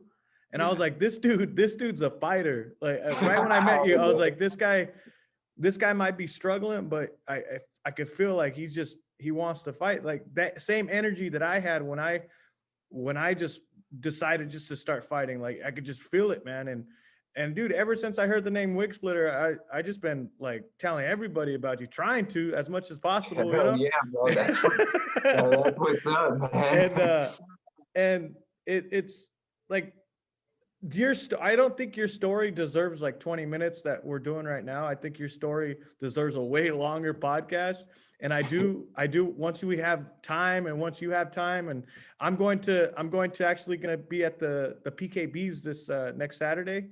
Heck yeah, man. I'm gonna be reffing there, bro. I decided, like, I was like, yo, okay, to see, since like you can't be a spectator now, I'm like, all right, come on, man, like use your head. What's the next best thing? Be a ref right there to see, you know, who's gonna be in my weight class, you know, like, okay, this is what I'm working with, like, you know, I'll definitely be able to see, like, not like to see what their flaws are, but to see like, okay, is this person, I feel like in the fight game, you can never be conditioned enough. So if I see a dude gas, I just mentally, I'll be like, yes, I know I'm running more than this. This guy's not running more than me. You've been killing it, man. You've been killing it. And I'm actually going to be. I mean, I've only been on 8-day streak, but it's like, I've made a little bit, maybe a month, but 8, I decided to be like, all right, you know, to actually count. I've never used the calendar in my life, really. And I'm like, but like this time I'm like, yo, actually calendars are sweet, man. It actually shows you your progress.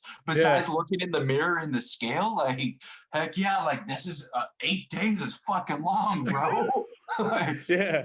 And, but I hopefully one day me and my wife have our own studio, and dude, I seriously, I want to tell your story, and I can't wait till you go amateur and then you go pro. I mean, I think you're going to be on the fast track, just your heart and your determination. So the pro to amateur, I like to highlight one pro and then highlight 5 amateurs. I mean, Chris Leben's a legend, right? Like what? Oh, heck yeah, man. What like, do you have anything like that do you remember for him? What inspired you to fight? Like, is there anything that he did for you as a fighter? Man, it was I remember if I know there was also, I know he's had a rough path as well, man. And I remember, I think it was what was it with Donald Cerrone back in the day, that promotion WFC, I think it was, or WEC. Yeah, WEC, man. And I remember just seeing it was just all right. He was that. I remember growing up my whole life being told that if you have tattoos, you know, you can't do anything. And I see this guy tatted up with the hair, and it was like he was his own individual, you know, like he was who he was. And then I know Substance. I've heard lightweight of his of his story, you know. He's talked a little bit on some things I've heard, and I'm like, wow, man, this guy's bounced back. Like it's you know, he's gone back to his craft, and that's always stuck with me. Just like, wow, man, I've heard his like him personally like speak about it on it, you know.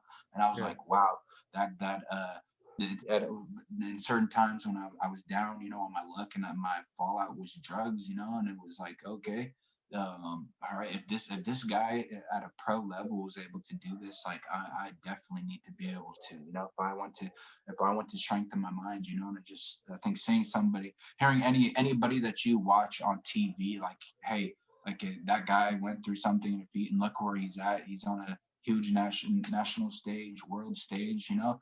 The fact that he's doing what I'm been trying to do my whole life, and just knowing that, hey, you know, there's a lot of hidden stuff to people that we don't see. We could see somebody on TV and not know. I mean, just in general in life, you look at somebody, have no idea what they're going through, been through, and just when I heard about him speaking out about it, it just made me like I don't know, just love the guy a little Someone bit. to relate to. Exactly. Like, damn, like, all right, I know I'm a little bit off, you know, I got a couple screw looses, but I was like, oh, okay, like what? This is people do deal with this thing, you know? And it's just like being able to hear how somebody else dealt with it and be like, wow, okay, for sure, that's awesome to hear, you know? But I think talking about it too is one thing. So when I heard him talk about it, I was like, yo, it's actually okay to talk about this stuff too. That all has to fall onto, I think, being honest with yourself, being able to share your bad decisions and whatnot. I think just talking about yourself in general is very, very hard to do. A lot of people talk about themselves very highly, but never, or they'll talk about a story, but never relate on anything that they did on their side and why somebody might have acted in a certain way, you know? Yeah. Like, wait, what? Like, so, okay, they decided to push you aside because okay, you're doing drugs all the time or whatever. Just that's like an example, you know. It's like, oh, well, their response to you was highly acceptable to what you were doing. Yeah. But what's also crazy though is before, I know we're running on time, but we'll get this on that when we meet again. But I also, before that time when I had met Rudy, and right after that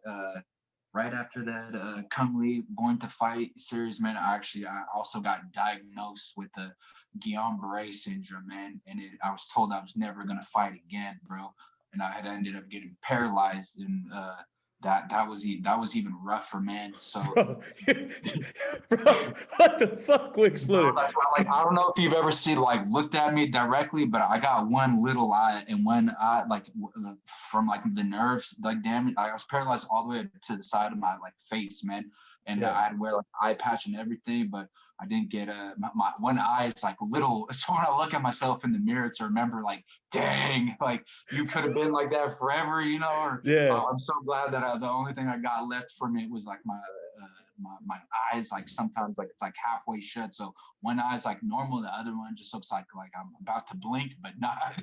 Yeah.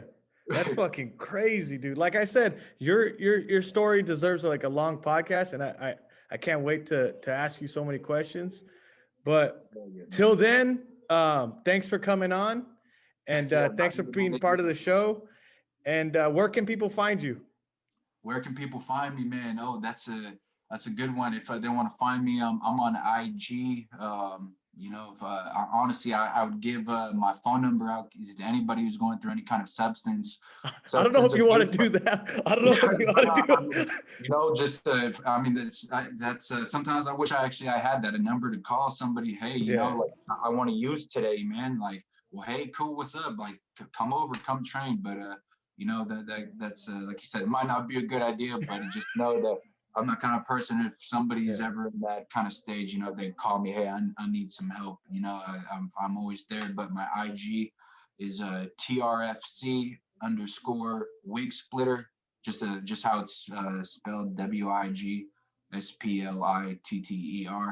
Okay. And I'm right out here in Dublin, man. You see me either running around a lot, just outside, just getting work done, or somewhere in Stockton, Tracy, when I'm working, posted up at a Walgreens or behind a Safeway working out, man, shadow boxing, looking like a weirdo. People are like, I'm like, man, you don't understand. Like, I'm everything's cool.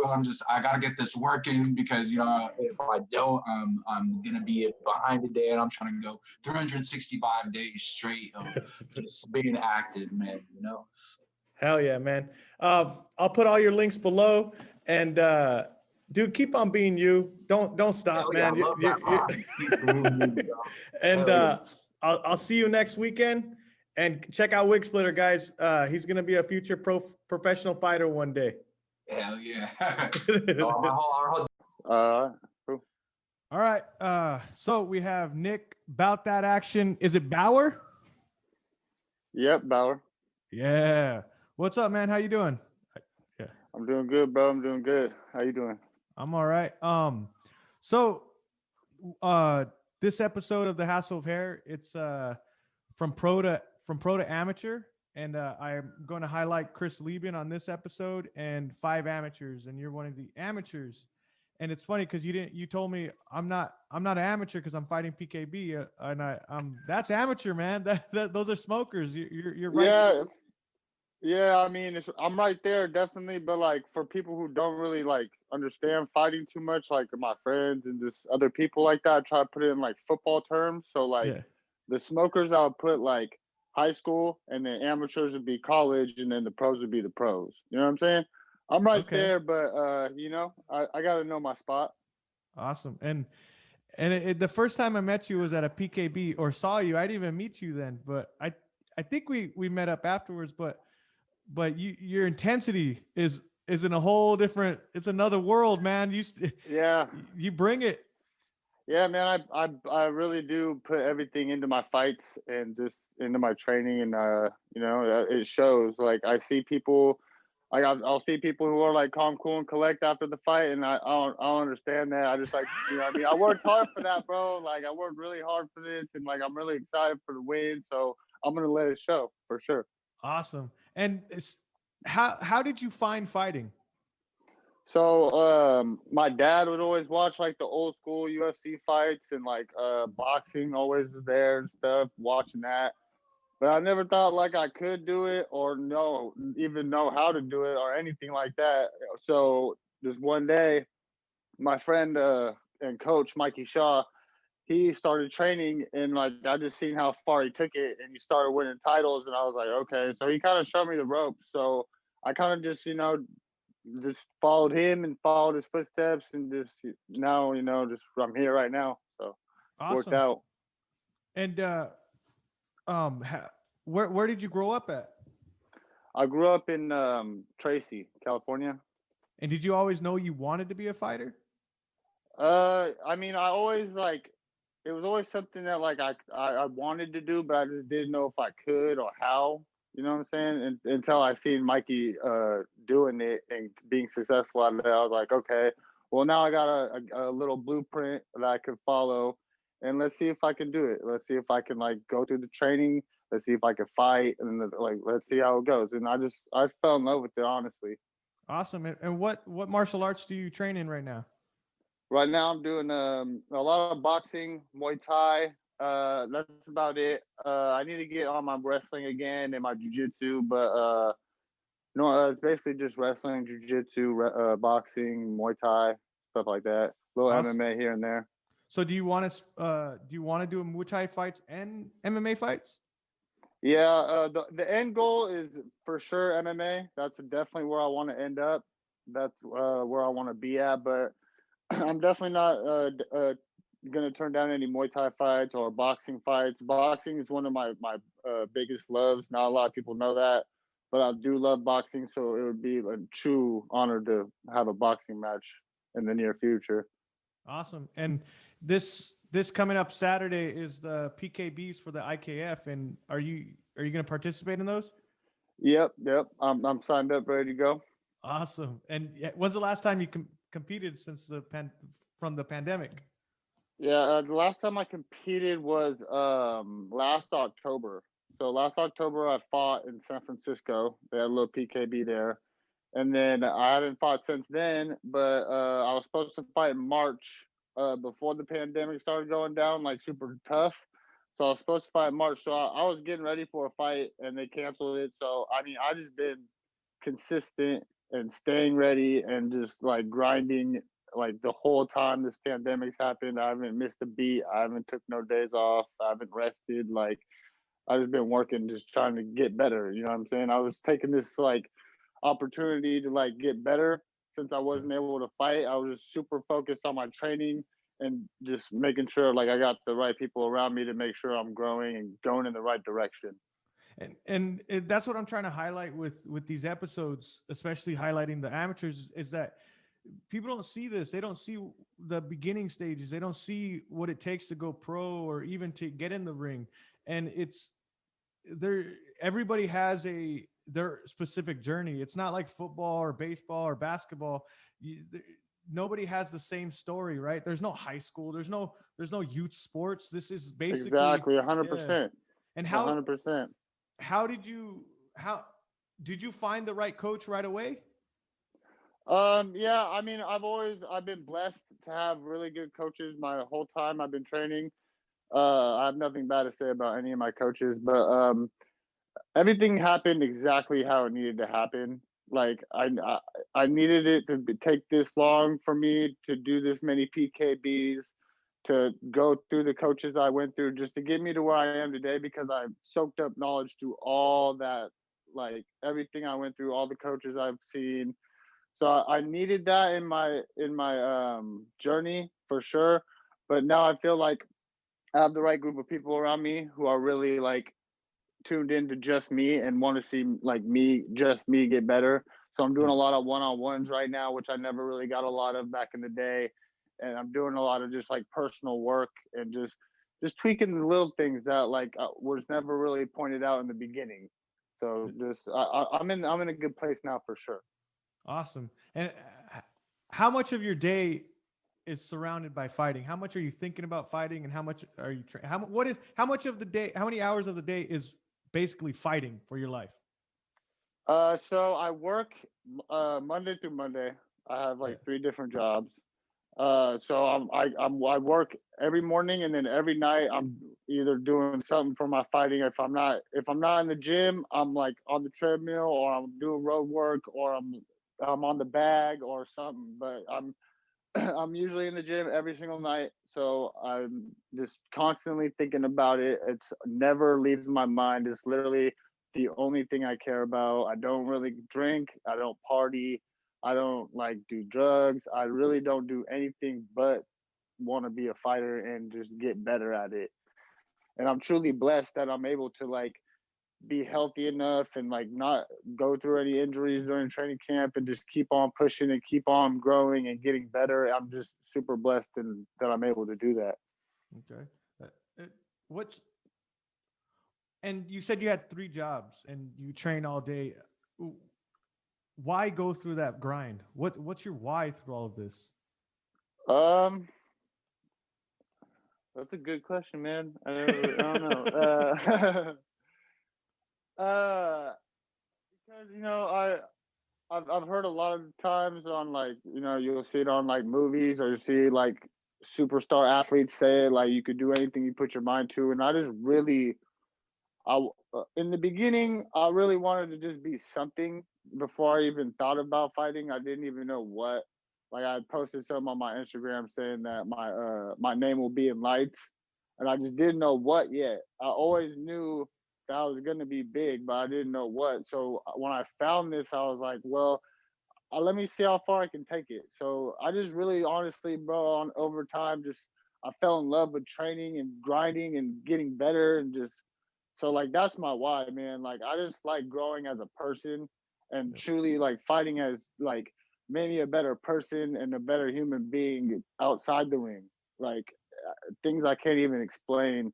Like I'm a completely different person from before I started training to now. And it's funny because watching your PKBs, I thought you were just gonna be this. When I first met you, I thought you were gonna be totally different from talking to you right now. You're so calm and collected. Yeah, man. A lot of people, like they always want to judge a book by the cover, man. But I'm definitely like I like to put that out there though. I like to put that out there where like you know what I mean? You don't know what you're gonna get. You gotta come and talk to me. You know what I mean? You gotta sit down and talk to me in order to get the real me. So I like putting that out there. I That's appreciate awesome. that you said that. Yeah. So this is the our pro today is Chris Leben. Yeah, that's awesome. Is there anything that you remember from his career, or anything that inspired you as an amateur right now? Because he is a legend of the sport, right? Oh yeah, of course, man. I just remember watching him growing up with he just used to be a brawler, man. I remember watching his fights, and he had no quitting him. He was a dog, so I don't know. I kind of see myself as a dog too. So I mean, he's honestly a legend in the sport. So I'm glad to see he's out there still training and stuff like that. Awesome. And Nick, about that action Bauer, where can people find you? You can find me on my Instagram, Nick, about that action Bauer, and that's about it. but I'll try to stay out there as much as I can. You know what I mean? So, but that's where you can find most of my stuff, my promotions for my fights and things like that. Awesome, and I'll have that link to Nick's fight for the PKBs on my profile, and they're gonna be live streaming for in Nevada, right, or Vegas? Reno. No, Reno. Yeah. Reno. So yeah, check that out. Yep. And we're gonna put on a show. thanks for coming on, Nick. Thanks for Of doing this. course, I appreciate man. I was super happy to be on, man. it.